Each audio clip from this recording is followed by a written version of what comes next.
Hello friends, चलिए समाजशास्त्र के वीडियो सीरीज़ को हम आगे बढ़ाते हैं। पिछले वीडियो में हमने पढ़ा था सामाजिक स्तरीकरण के बारे में। हमने जाना था सामाजिक स्तरीकरण क्या है, इसकी विशेषताओं के बारे में देखा था और सामाजिक स्तरीकरण का जो आधार है इसके बारे में अध्ययन किया था। सामाजिक स्तरीकरण के प्रकार के रूप में समाजशास्त्र के सिलेबस में रखा गया है दो चीज़ें, तो उन दोनों चीज़ों का हमें अध्ययन करना है। पहला जो है आपका जाति व्यवस्था और दूसरा जो है आपका वर्ग व्यवस्था। देखिएगा, मैं आपको जानकारी के लिए बता दूं कि हमारे भारत में जो जाति व्यवस्था है ये प्राचीन व्यवस्था है और जाति व्यवस्था विद्यमान थी और अभी भी देखने को मिलता है। और ये जो रही आपका वर्ग व्यवस्था जो है पश्चिमी देशों की विशेषता है ना। वर्ग व्यवस्था पश्चिमी देशों की विशेषता है, भारत में तुलनात्मक रूप से कम पाया जाता है। ओके, तो चलिए आज हम अध्ययन करते हैं आपका जाति व्यवस्था।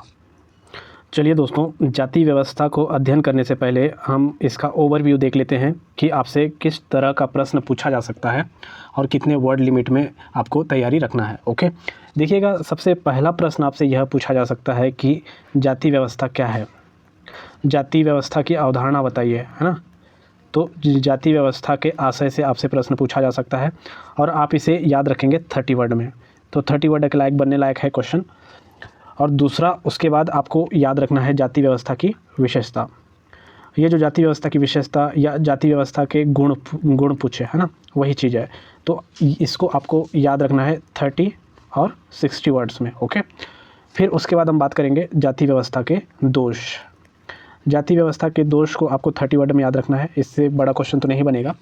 फिर उसके बाद आपको याद रखना है कि जाति प्रथा के कार्य, है ना, जाति प्रथा के कार्य पूछे या फिर भूमिका पूछे या फिर महत्व पूछे। आपको जो पॉइंट्स बताऊंगा आपको उन्हीं पॉइंट्स को लिखना है। कार्य पूछे, भूमिका पूछे या महत्व पूछे। ओके, तो आपको इसको लगभग 30 वर्ड में फ्रेम करना है। उसके बाद आप देख पाएंगे कि जाति व्यवस्था में परिवर्तन लाने वाले कारक, हम कारक के बारे में बात करेंगे कि कौन कौन से ऐसे कारक हैं जो जाति व्यवस्था में परिवर्तन ला रहे हैं। ओके, इसे हम 30 वर्ड में तैयारी रखेंगे। जो मेन पॉइंट्स है लगभग 30 वर्ड में हमें इसे फ्रेम करके रखना है। उसके बाद हम देखेंगे कि जाति व्यवस्था में जो आधुनिक परिवर्तन हुए हैं, है ना, जाति व्यवस्था में प्राचीन जाति व्यवस्था की तुलना में जो आधुनिक परिवर्तन हुए हैं तो उनके बारे में हम बात करेंगे। यहाँ से प्रश्न पूछा जाने का संभावना ज़्यादा नहीं है, लेकिन हम इसे कौन कौन से परिवर्तन हुए हैं इसको पॉइंट वाइज 30 वर्ड में देखेंगे। ओके, तो इतना आपको पढ़ना है जाति व्यवस्था के बारे में। ओके, ये जो जाति व्यवस्था है यहाँ से आपको फुल क्वेश्चन भी बन सकता है 125 वर्ड्स में, और सेपरेट क्वेश्चन भी बन सकता है। जैसे कि मैं आपको वर्ड लिमिट बताया हूँ 30 वर्ड, 30-60 वर्ड, है ना। जैसे जाति व्यवस्था का 2 से इसको 30 वर्ड। तो इस तरीके से आप सबको मिलाएंगे तो आपका लगभग 150 शब्द से ऊपर चला जाएगा, है ना। तो आपसे पूछा क्या है उसी के अकॉर्डिंग आपको वर्ड लिमिट को ध्यान में रखते हुए कॉपी में लिखना रहता है। ओके, तो चलिए पढ़ना शुरू करते हैं जाति व्यवस्था क्या है। चलिए दोस्तों, मैं आपको जाति व्यवस्था को समझाने की कोशिश करता हूँ। देखिएगा, ये जो जाति व्यवस्था है कहाँ पाया जाता है, जाति व्यवस्था कहाँ पाया जाता है, तो आंसर आता है समाज में। समाज में जाति व्यवस्था पाया जाता है। तो ये जो जाति व्यवस्था है, जाति व्यवस्था एक ऐसा सामाजिक समूह है ना। जाति व्यवस्था एक ऐसा सामाजिक समूह है जिसकी सदस्यता जो है जन्म पर आधारित होती है। ओके, जिसकी सदस्यता जन्म पर आधारित होती है और जो अपने सदस्यों पर खान पान, विवाह, व्यवसाय और सामाजिक संबंध पर अनेक प्रतिबंध लागू करता है। क्लियर? मैंने कहा ये जो जाति व्यवस्था है एक ऐसा सामाजिक समूह है जिसकी सदस्यता किस पर आधारित होती है, जन्म पर आधारित होती है, और अपने सदस्यों पर खान पान, विवाह, व्यवसाय, सामाजिक संबंध पर जो है अनेक क्या लागू करता है, अनेक प्रतिबंध लागू करता है ना। तो प्रतिबंध लागू करता है, इस आधार पर हम इसे किस तरह का व्यवस्था मानते हैं, बंद व्यवस्था मानते हैं। ओके, चलिए एक बार फिर से देखिएगा, ये जो जाति व्यवस्था है ये एक ऐसा सामाजिक समूह है ना। ये जाति व्यवस्था है एक ऐसा सामाजिक समूह है जिसकी सदस्य किस पर निर्भर रहता है, जिसकी सदस्यता जो है जन्म पर निर्भर रहता है, जन्म पर आधारित रहता है, और जो अपने सदस्यों पर खान पान, विवाह, है ना, व्यवसाय आदि पर प्रतिबंध लगाता है। इस वजह से जाति व्यवस्था को किस प्रकार का व्यवस्था माना गया है, बंद व्यवस्था माना गया है ना। उम्मीद कर रहा हूँ दोस्तों कि जाति व्यवस्था के बारे में सामान्य परिचय जो है क्लियर हुआ होगा। जब हम जाति प्रथा की विशेषताओं को पढ़ेंगे, जाति प्रथा के कार्य को पढ़ेंगे तो आपका जो जाति व्यवस्था है स्पष्ट रूप से क्लियर हो जाएगा, है ना। तो चलिए हम जाति व्यवस्था को पढ़ने की कोशिश करते हैं। उसके बाद इसको 30 वर्ड में हम कौन कौन से की पॉइंट को निकालना है वो देखेंगे। जी हाँ दोस्तों, ये रहा आपका जाति व्यवस्था के बारे में इसमें दिया हुआ है। देखिएगा इसमें सबसे पहला जो लाइन दिया हुआ है, एक समाजशास्त्री हुए मजूमदार और मदान, है ना। तो मजूमदार एवं मदान ने जाति को क्या कहा है, एक बंद वर्ग कहा है। ओके, जैसा कि मैंने आपको बताया है, क्योंकि जाति जो है प्रतिबंध लागू करता है, इसलिए बंद वर्ग कहा गया है इसे। उसके बाद आगे लिखा हुआ है कि भारतीय सामाजिक संस्थाओं में जाति सर्वाधिक महत्वपूर्ण है। ओके, जाति एक ऐसा सामाजिक समूह है जो अपने सदस्यों पर विवाह सहवास संबंधित अनेक प्रतिबंध लागू करता है। ओके, इतना स्पष्ट। फिर इसमें नीचे हम देख पा रहे हैं कि कुले जो हुए हैं जाति के बारे में परिभाषा दिए हैं। तो कुले के द्वारा दिया गया परिभाषा यह है कि जब एक वर्ग पूर्णतः आनुवंशिकता पर आधारित हो तो उसे हम जाति कहते हैं। देखिएगा, आनुवंशिकता पर आधारित तो कहने का आशय है कि जन्म पर आधारित हो, है ना। तो कुले भी इस चीज़ को स्वीकार कर रहे हैं कि जो जाति व्यवस्था है वो जन्म पर आधारित होती है। तो उनका यह परिभाषा है, आप चाहे तो याद रख सकते हैं। जब एक वर्ग पूर्णतः आनुवंशिकता पर आधारित हो तो उसे जाति कहते हैं। देखिएगा, इसमें इरावती कर्वे के द्वारा जाति को परिभाषित किया गया है, लेकिन आप इस परिभाषा को मत लिखिएगा। आपके पास 2 परिभाषाएं हैं, कौन कौन सी परिभाषा है मैं आपको बताऊंगा, है ना। चलिए अब हम बात करते हैं कि जाति व्यवस्था को आप 30 वर्ड में कैसे लिखेंगे। 30 वर्ड यानी कि आपके पास है 4 लाइन। ओके, आपके पास 4 लाइन है, तो आप कौन कौन से पॉइंट्स उठाएंगे। देखिएगा, इसमें सबसे ऊपर में दिया हुआ है मजूमदार एवं मदान, है ना। इसको आप फर्स्ट लाइन में मत लिखिएगा। ओके, तो आपको स्टार्ट कहाँ से करना है, आपको स्टार्ट यहाँ से करना है। ये जो दिया हुआ है, जाति एक ऐसा सामाजिक समूह है जो अपने सदस्यों पर विवाह सहवास संबंधी अनेक प्रतिबंध लागू करता है। तो इतना जो है आपका 1 से 1.5 लाइन में चला जाएगा। ओके, उसके बाद आपको लिखना यह है कि ये जो जाति व्यवस्था है ये जन्म पर आधारित होता है ना, जिसकी सदस्यता जन्म पर आधारित होती है। आप सेकंड लाइन में उसे लिख देंगे। फिर थर्ड लाइन में आप लिखेंगे कि ये जो मजूमदार एवं मदान के द्वारा दिया गया परिभाषा है उसे लिखेंगे कि मजूमदार एवं मदान ने जाति को एक बंद वर्ग कहा है। ओके, थर्ड लाइन में आएगा। फिर चौथा लाइन में आपको कुले के द्वारा जो परिभाषित किया गया है इसे उठाना है। ओके, इरावती कर्वे को आप मत लिखिएगा। ओके, क्योंकि 2 लोगों का परिभाषा जो है पर्याप्त है। तो इस तरीके से कास्ट सिस्टम को आपसे 30 वर्ड में पूछा जाएगा, तो आप 30 वर्ड में इतने पॉइंट्स को डाल सकते हैं, है ना। तो चलिए अब हम बात करते हैं जाति प्रथा की विशेषताओं के बारे में। चलिए जाति प्रथा की विशेषताओं को हम समझने की कोशिश करते हैं। जो जाति प्रथा की विशेषताएं हैं, यहाँ से आपको 30 वर्ड में कभी भी पूछा जा सकता है, 60 वर्ड में भी पूछा जा सकता है। अगर आपको 60 वर्ड में पूछा तो इनको एक एक लाइन में आपको एक्सप्लेन करते जाना है। 30 वर्ड में पूछा तो यहाँ पे जैसा दिया हुआ है टू द पॉइंट आपको लिखना है। ओके, तो चलिए विशेषताओं को हम क्लियर करते हैं, समझने की कोशिश करते हैं। सबसे पहला जो विशेषता है कि समाज का खंडात्मक विभाजन, है ना। यहाँ शब्द दिया हुआ है खंडात्मक विभाजन। तो इस पॉइंट का आशय है दोस्तों कि जाति प्रथा के आधार पर भारतीय समाज को विभिन्न खंडों में विभाजित किया गया है। ओके, जाति प्रथा के आधार पर भारतीय समाज को विभिन्न खंडों में विभाजित किया गया है और प्रत्येक खंड की स्थिति, पद, कार्य ये क्या होते हैं, ये निश्चित होते हैं। ओके, तो इसलिए इसमें खंडात्मक विभाजन जो है जाति प्रथा की विशेषताओं में से एक है। फिर उसके बाद हम नेक्स्ट विशेषता देख पा रहे हैं, इसमें संस्तरण पाया जाता है। ओके, ये जो शब्द है संस्तरण, इसका मतलब है कि समाज में सभी जातियों की जो सामाजिक स्थिति है वो एक समान नहीं है, है ना। समाज में सभी जातियों की सामाजिक स्थिति एक समान नहीं है। उसमें क्या पाया जाता है, उसमें ऊंच नीच का संस्तरण पाया जाता है। यह पॉइंट के द्वारा यह बताया जा रहा है कि समाज में सभी जातियाँ एक समान नहीं है, उनमें क्या पाया जाता है, उनमें ऊंच नीच का संस्तरण पाया जाता है। क्लियर है पॉइंट। नेक्स्ट पॉइंट है भोजन तथा सहवास पर प्रतिबंध। भोजन तथा सहवास पर प्रतिबंध। देखिएगा, भोजन एवं व्यवहार संबंधी अनेक निषेध पाया जाता है जाति व्यवस्था में। अगर भोजन बनाया जाता है ऊंची जातियों के द्वारा, है ना, जो ऊंची जातियों से बिलोंग करते हैं उनके द्वारा अगर भोजन बनाया जाता है तो निम्न जाति के जो लोग हैं, है ना, जो निम्न जाति के लोग हैं भोजन को स्वीकार किया जाता है।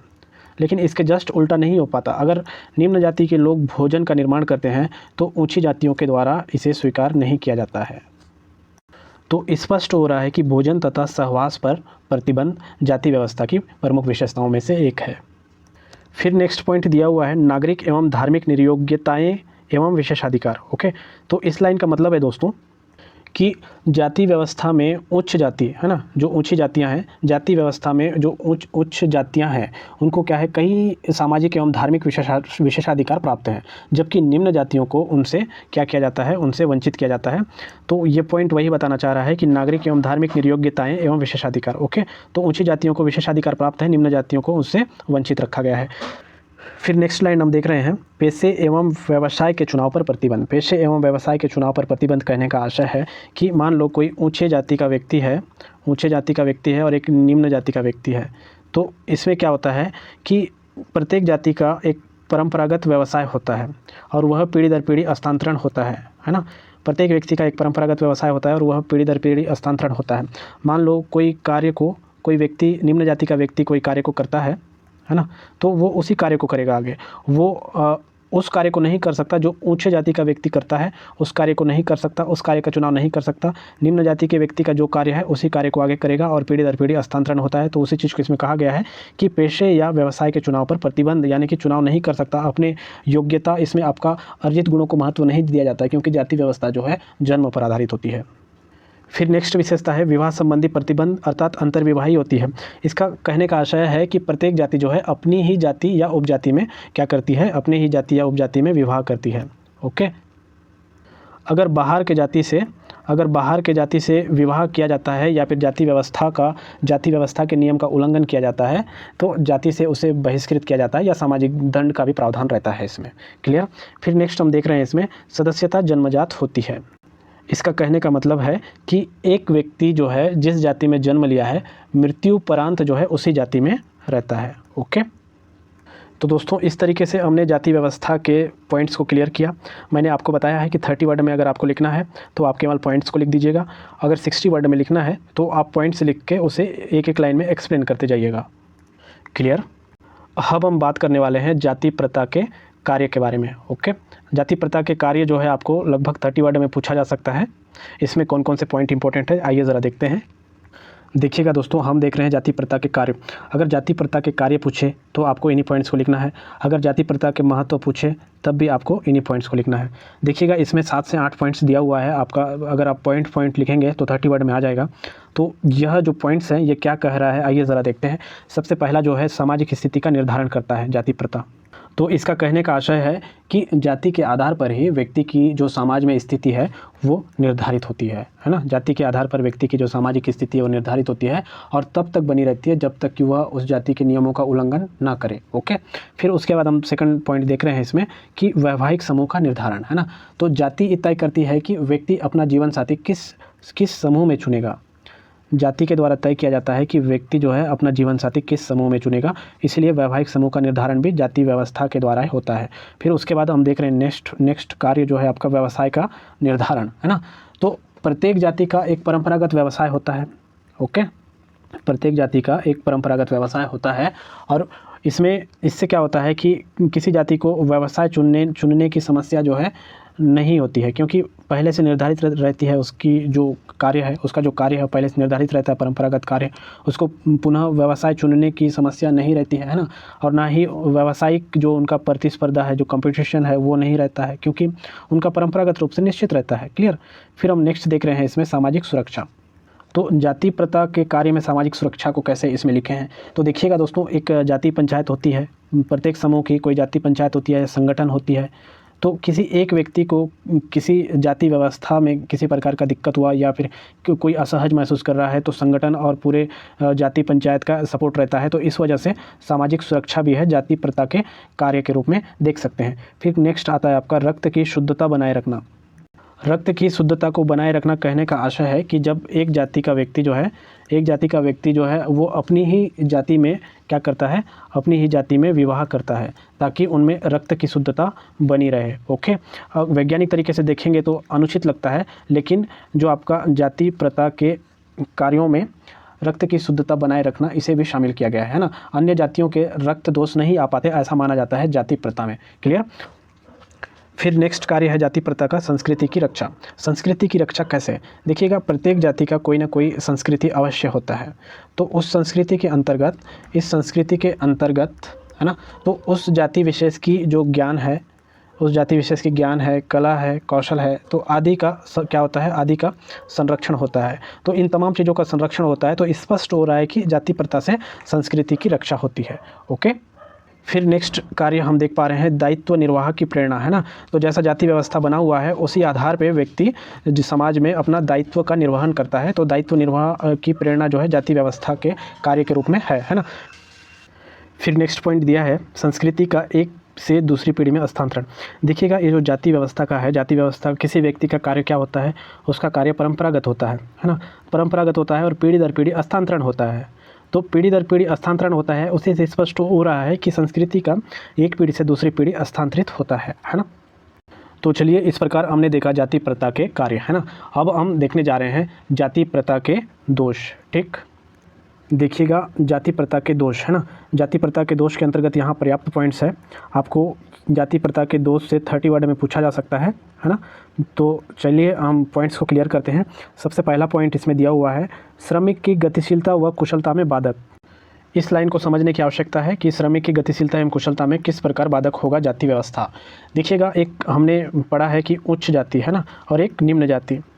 मैं आपको बता रहा हूँ, इसको स्पष्ट कर रहा हूँ, उच्च जाति और निम्न जाति। मान लो कि निम्न जाति का व्यक्ति है, वो किसी कार्य में दक्ष है, कार्यकुशलता है इसमें, है ना। किसी कार्य में दक्ष है, कार्यकुशलता है। जिस कार्य में दक्ष है और कार्यकुशलता है, उस कार्य को उच्च जाति का व्यक्ति भी अच्छे से नहीं कर पाता है, इस प्रकार दक्ष है। लेकिन फिर भी जो निम्न जाति का व्यक्ति है, उसका जो कार्य है वो उसी कार्य को करेगा, वो अन्य कार्यों में भाग नहीं ले सकता। तो इस तरीके से इसमें वही कहा गया है कि श्रमिक की गतिशीलता व कार्यकुशलता में बाधक उत्पन्न करता है जाति व्यवस्था। क्लियर। फिर नेक्स्ट पॉइंट देख पा रहे हैं आर्थिक विकास में बाधक। आर्थिक विकास में किस प्रकार बाधक है। देखिए, इसमें क्या होता है, जाति व्यवस्था में एक बंधन सा रहता है, एक बंधन रहता है इसमें कि व्यवसाय के क्षेत्र की अगर हम बात करें तो व्यवसाय के क्षेत्र में इसमें जाति विशेष को महत्व दिया जाता है। जो व्यक्ति जिस जाति का है उस जाति के व्यक्ति को पहले महत्व देगा और अन्य जाति के व्यक्ति को बाद में प्राथमिकता देगा। तो इस तरीके से आर्थिक विकास में बाधक के रूप में भी हमारे सामने आता है जाति प्रथा। फिर इसमें दिया हुआ है राष्ट्रीय एकता में बाधक, है ना। किस प्रकार राष्ट्रीय एकता में बाधक है, इस दोष के रूप में यहाँ पे उभर के सामने आ रहा है कि राष्ट्रीय एकता में बाधक।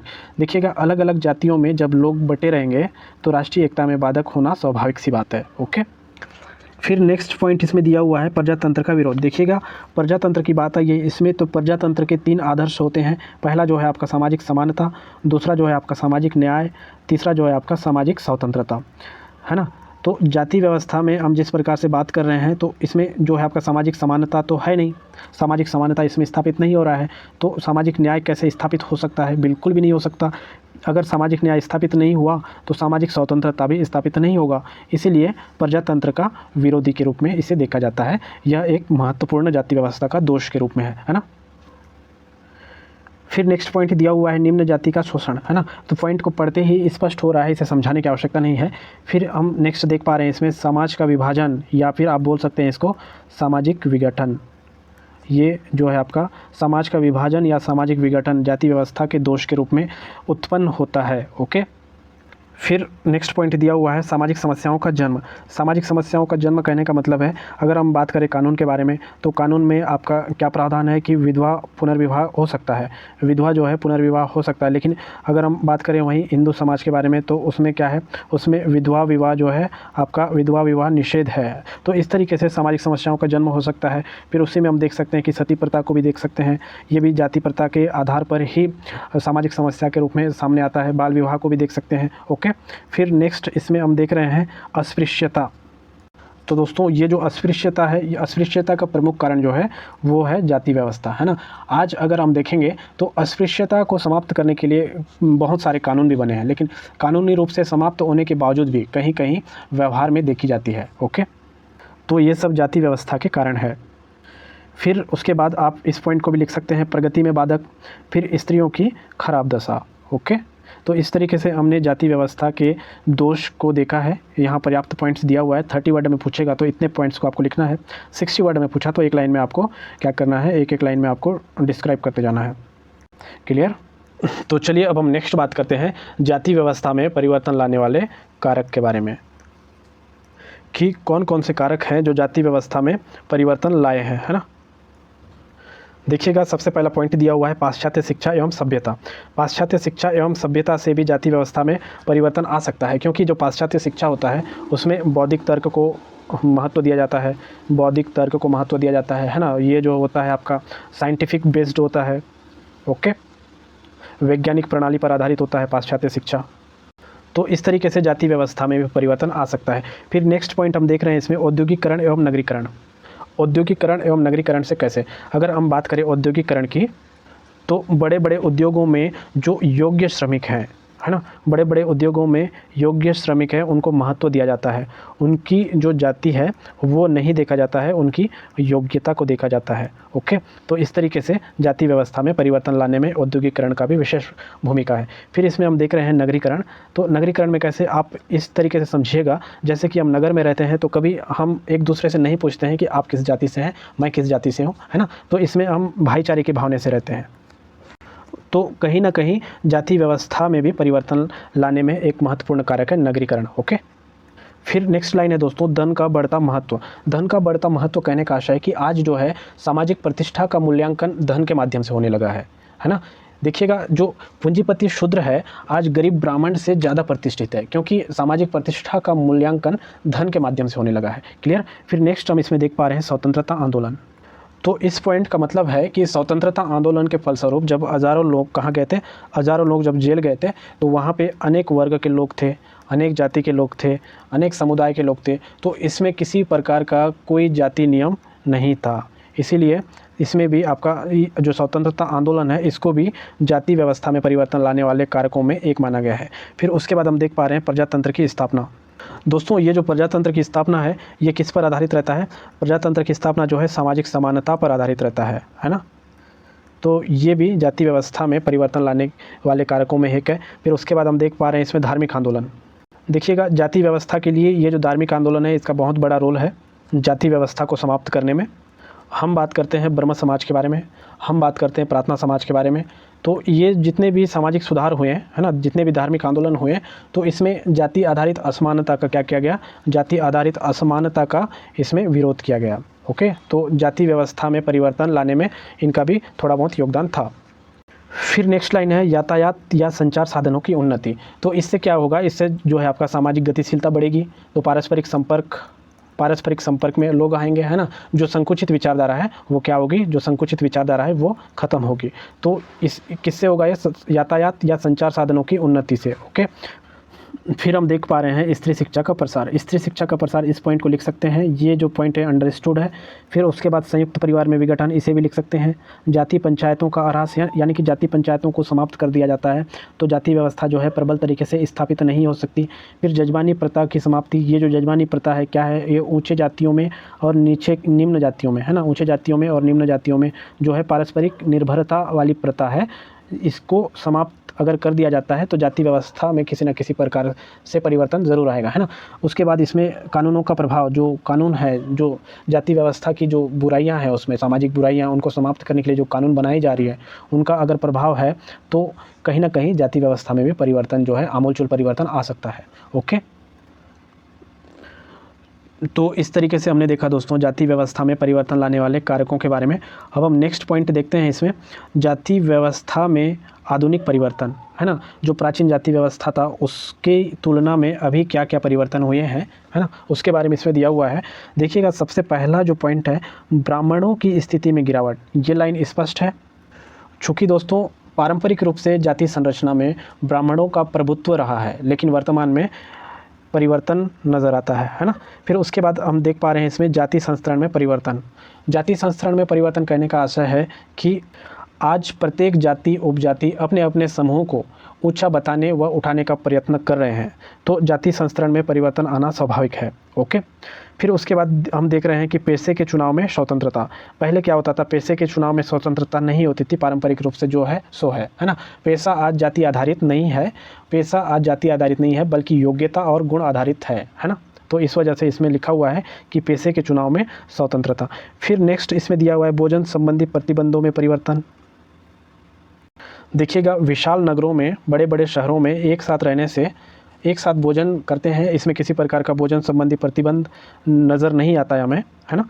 फिर उसके बाद जन्म के महत्व में कमी, जन्म के महत्व में कमी, जो जाति है ना, जो जाति है वो किस पर आधारित है, जो जाति है वो जन्म पर आधारित होती है, लेकिन आज धारणा बदल चुकी है। ओके, फिर हम इसमें देख रहे हैं कि विवाह संबंधी प्रतिबंधों में परिवर्तन। तो पहले क्या होता था, पहले जो है दूसरी जाति में हम शादी नहीं कर सकते थे, दूसरी जाति में शादी नहीं कर सकते थे क्योंकि उससे रक्त की शुद्धता वाली बात आती है। लेकिन अब वर्तमान में क्या है, वर्तमान में समान विचार वालों की शादी होती है। तो इसमें भी परिवर्तन आया है कि विवाह संबंधी प्रतिबंधों में परिवर्तन। ओके, तो जाति व्यवस्था में आधुनिक परिवर्तन के अंतर्गत आपको इतने पॉइंट्स याद रखना है। आप इसमें एक पॉइंट्स और याद रख सकते हैं कि अस्पृश्य जातियों के अधिकारों में वृद्धि, है ना। अस्पृश्य जातियों के अधिकारों में वृद्धि आपका जो है आपका 7वां पॉइंट होगा, अस्पृश्य जातियों के अधिकारों में वृद्धि। आज जो है सभी जातियां हर दृष्टि से अपने अपने अधिकारों की मांग करने लगी है, तो ये भी परिवर्तन देखने को मिलता है। तो इस तरीके से ये जो है आपका जाति व्यवस्था में आधुनिक परिवर्तन, ये प्रश्न पूछा जाएगा, उतना तो प्रबल संभावना नहीं है, लेकिन अगर आपसे कभी पूछा गया तो 30 वर्ड से ऊपर नहीं पूछेगा। तो इन पॉइंट्स को आप जहन में बिठाइएगा और इन्हीं पॉइंट्स को लिखिएगा। इतने पॉइंट्स जो है आपका 30 वर्ड में पर्याप्त है और सॉलिड पॉइंट्स है ना।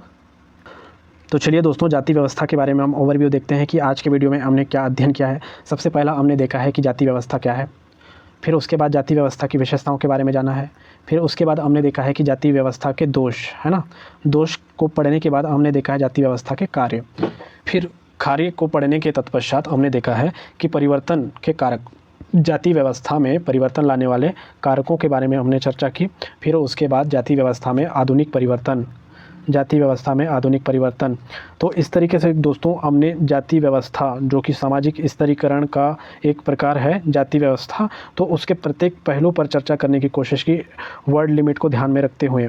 ओके, आपसे 30 वर्ड में पूछेगा तो भी बन जाएगा, 60 वर्ड में पूछेगा तो भी बन जाएगा। अगर यहाँ से बड़ा क्वेश्चन बना 125 वर्ड्स में, तो अगर बना तो भी इन तमाम चीज़ों को मिलाकर ही बनेगा। जैसे कि आपसे यह से पूछा जा सकता है कि जाति व्यवस्था किसे कहते हैं, उसके विशेषताओं को एवं उसके दोष को बताइए, ऐसा पूछा जा सकता है। या फिर जाति व्यवस्था किसे कहते हैं और जाति व्यवस्था के प्रमुख कार्यों को बताइए एवं विशेषताओं को बताइए, ऐसा पूछा जा सकता है अगर 125 वर्ड्स में पूछा तो, है ना। तो कहने का मतलब है कि हमने प्रत्येक पहलू को देखा है, इससे बाहर क्वेश्चन नहीं जाएगा। ओके, तो चलिए आज का वीडियो हम यहीं समाप्त करते हैं। मिलते हैं सामाजिक स्तरीकरण के अगला जो टॉपिक है, सामाजिक स्तरीकरण का जो अगला प्रकार है आपका वर्ग, है ना, वर्ग, जो कि काफ़ी इंपॉर्टेंट है, नेक्स्ट वीडियो में देखेंगे। ओके, वीडियो देखने के लिए थैंक यू, बने रहिएगा मेरे यूट्यूब चैनल पर।